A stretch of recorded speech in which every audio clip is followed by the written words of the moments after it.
What's up, my friends? Today I'm going to review my experience driving for Amazon. So I work for a distribution logistics company that works for Amazon. So I'm moving packages for Amazon all day. I'm in that Amazon van, not right now, but that you'll see, or in another rental van without the Amazon brand, but it's pretty much the same thing. So I'm going to talk about some of the positives first, and I'll talk about some of the negatives, and then I'll kind of finish off with what I'm doing moving forward. So first thing, the positives about this job: one, it was pretty easy to get.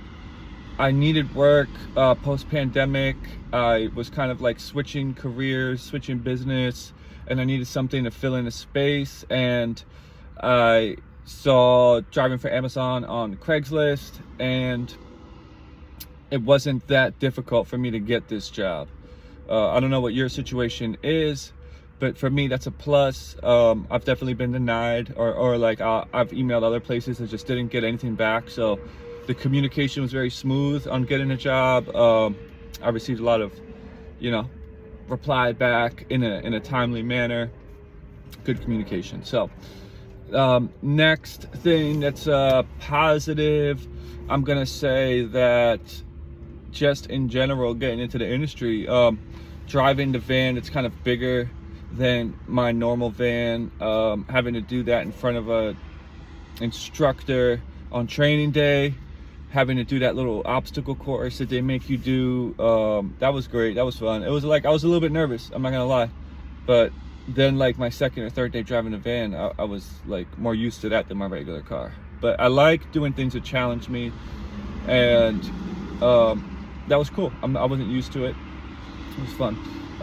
I would say number three, let's just get into it. Obviously the money, it's not the best, but for me it was pretty decent during holidays. So I get $17.50 an hour, but I was getting an extra $120 a week for every week that I worked more than 4 days a week. And I don't know what your pay is. I'm working on being able to, get way higher than that, but for some people they're lower than that, or for some people they're right about there. So not every job pays the same, but I think that that's kind of close to what you can expect.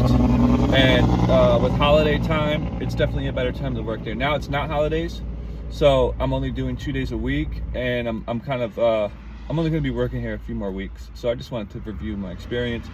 I would say number three, did I already do 2 or 3? I don't know, but the next positive I would say is just having to get organized. I was doing personal training and teaching a lot of different classes before. This is something that I'm used to, and it's been a while since I've had to just organize a lot of different things and also memorize a lot of different things. I had to memorize like 3 different logins, passwords, just doing the whole like pre-trip inspection, and then organizing my bags in a particular order, and then the whole memory aspect. It's a good way to challenge your memory and to kind of like awaken your cognition. At first it's kind of like a high stress environment, but it's not like super high stress like a lot of other jobs that are a lot harder.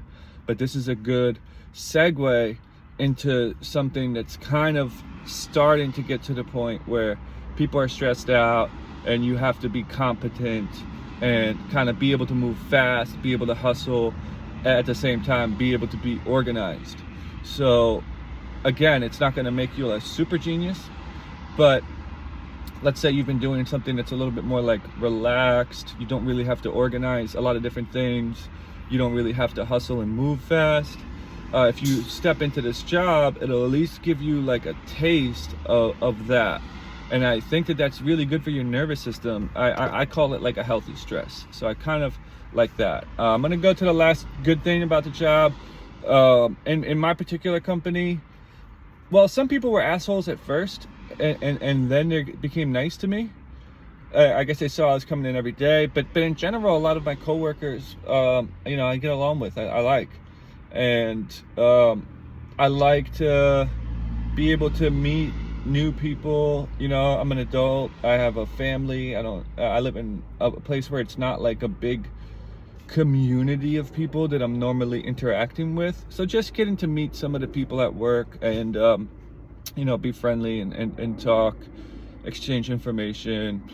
It's important to have a community, and sometimes our only community is, you know, outside of our family is our job. So you know, shout out to all my coworkers.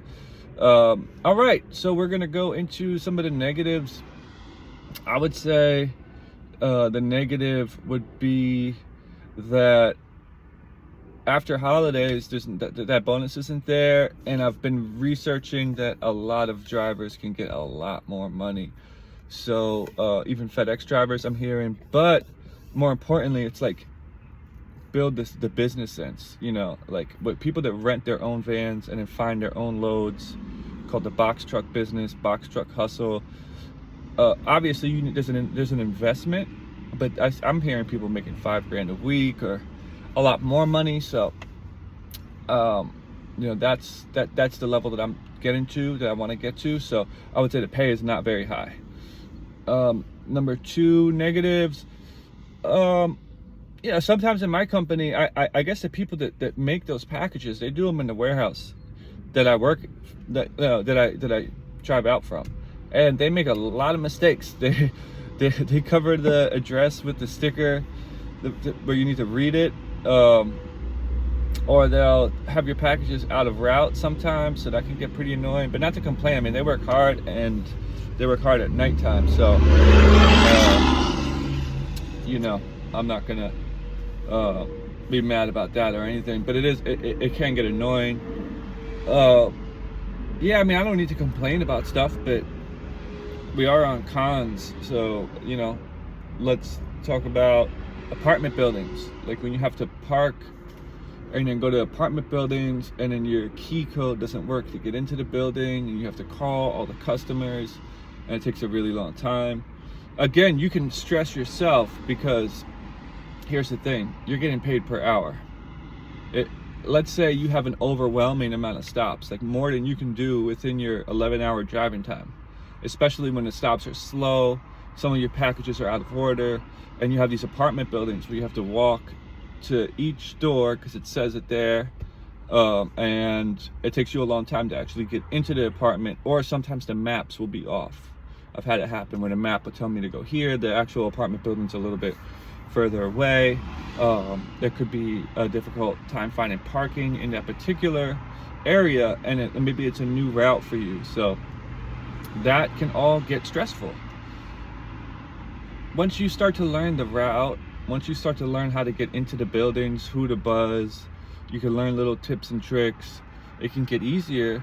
But there are those times where it's stressful, and I'm gonna call it a pro and a con, because that actually makes you a little bit stronger, being able to cope with that stress. But if you're not able to cope with that stress, it can be a negative, because it can negatively influence you. It can feel like it's overwhelming. You might feel like you're doing more work than what you're actually being paid for. The trick for me is just to kind of relax and say, okay, if I have a really bad route, then I'm not going to be able to hit this number of packages. But if I have too many packages, I need a rescue today. It doesn't happen a lot, but sometimes you need someone to take some of your packages. That's fine, because guess what? You're getting paid per hour, and as long as you look at this job like a stepping stone towards something better, then that's not going to be a problem. But again, I'm bringing it up as a con because it can put you in some highly stressful situations. Put it that way. Last con. So you have to be tracked. Like, you have to use this app called Mentor, which is a misleading word because it's not a mentor. It just is a tracker, and it, you know, tracks your driving, it tracks what you're doing, and then it gives you a score based on that. I mean, my Mentor score has been really good almost every single day, but at the same time, I'm really annoyed by having to log in. I think if I was getting paid a lot more, like for a trucking company, I wouldn't mind being tracked as much, but you know, it is what it is. I don't like it, but it might be something I have to deal with in the future. So that's it for this video, guys. I hope you find it helpful. This is I'm getting into trucking, so I'm just starting my CDL school, so I'm going to start driving a bigger truck pretty soon. I'm grateful for doing this job because through talking to people and learning that truck drivers can make way more money, some of them starting at 80 grand a year, have decided to commit to going to school.